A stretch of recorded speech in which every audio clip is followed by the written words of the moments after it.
We are live. Yo, what's good, man? It's your boy Sarge. Here's 640 Stockton Street at the beginning of the I-10 to the end. Today, man, we got the Soul Brothers edition. Man, what? The Soul Brothers edition. So Soul Brothers are going out. They get ready to show us how this thing is done. Florida chapter's get ready to get it in and get it over, man. Get this thing started. So today, we're going to have some issues. We're going to have some weather. It's going to be hot. It's going to be fog. It's going to be all kind of crazy stuff, man, but these guys are going to get it done.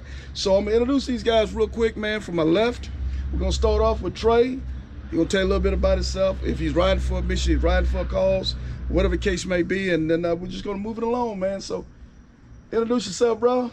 Hey, I'm Trey. You know what I'm saying? I'm Soul Brother, of course, you know. I've been doing this thing for a little hot minute now. You know, I like to ride. You know what I'm saying? I haven't did this I-10 to the end. It's a big accomplishment for me, myself. You know, I'm just hoping that everybody else can enjoy doing it as well. You know, so that's why I'm taking the effort and going ahead and push forward to do it.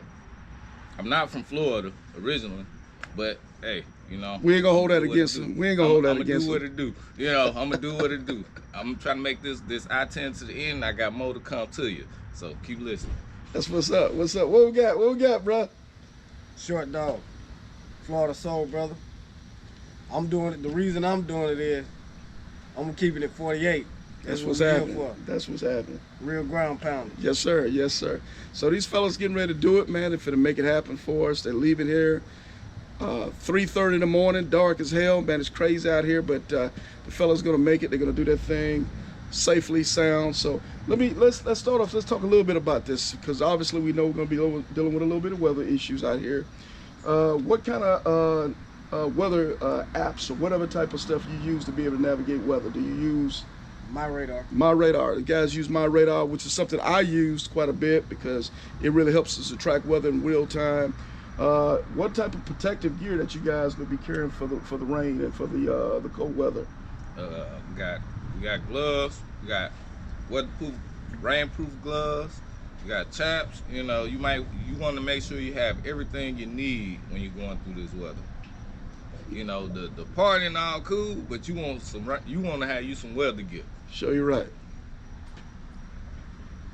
You carry the same thing, Sean? Yeah. Sean ain't carrying a damn thing. He just riding. That's what it is. He got a Walmart poncho, and he's straight. But he gonna be ready to go. But just like they said, man, just good rain gear to be ready to go. I know this. I'm gonna say this. I ain't gonna bust no jokes, but I'm gonna ask this: anybody got a pin lock? Yeah. All right. I got a pin lock. All right. You ain't got a pin lock, it's gonna be an ugly day for you.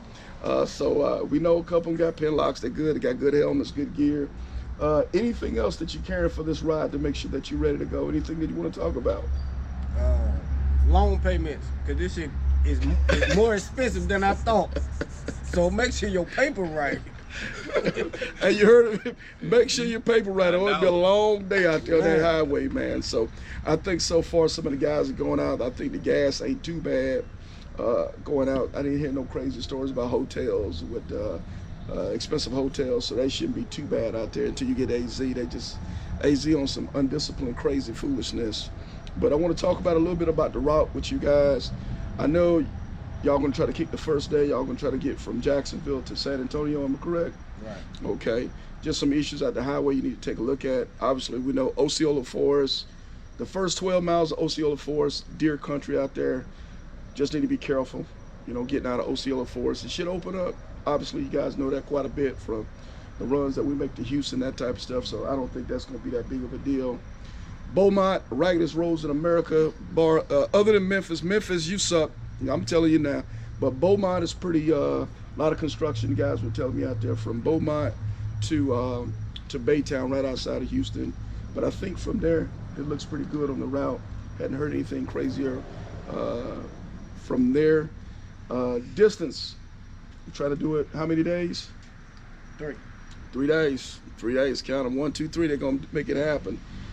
Second day, we're looking what, San Antonio to Phoenix? Phoenix.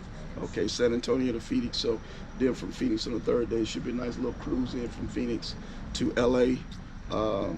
Just some things to take a look at. Watch the gas. Once you get outside of San Antonio, I call it the gauntlet. 170 miles is if you're gonna screw up something, you're probably gonna screw it up there. So all I ask is probably the smartest thing to do is outside of San Antonio, running from there to probably closing right on into El Paso. Just don't get out under half a tank, because depends on what time of night you're running back there. Gas stations close sometimes early, and they don't stay open throughout the night. So I say the safest thing is about a half a tank of gas. But there are some major stops that you'll hit. Of course, Fort Stockton, Van Horn, Ozona. Those are 3 major spots that you can get gas, so it shouldn't be that big of a deal. New Mexico, I think New Mexico will run you guys about, I think it's like 170 something miles across from that tip. You know, just be aware there's not a lot of major cities in New Mexico. You got Los Cruces and one little Dust Bowl town. I can't remember the name of it right now, but New Mexico's a pretty good run. If you gas up at the beginning of New Mexico, you probably just going to be able to make it all the way across. I know we're running with what, 1 Milwaukee 8 and then 1 V twin, so probably about 160. We're going to talk about trying to average 160, so you guys will be pretty good. Any questions that I can answer, anything at all on the run, anything that we need to talk about that we hadn't discussed so far? Nah, I think I'm good so far. Okay. You Trey, you straight? I'm great. Okay, that's what's happening. So y'all track them, follow them. Man, I'm gonna have some links and stuff out. So show them a little love, show them a little support out there. They could use $1 or $2 on the road, because that gas get expensive. Yes, sir. So we're gonna keep them in our prayers, man. We're gonna be watching out for these fellas to make this ride to kind of represent for our city, for our chapter. So hey, y'all stay tuned, man. We finna do it. And don't forget to keep it motorcycling. You dig?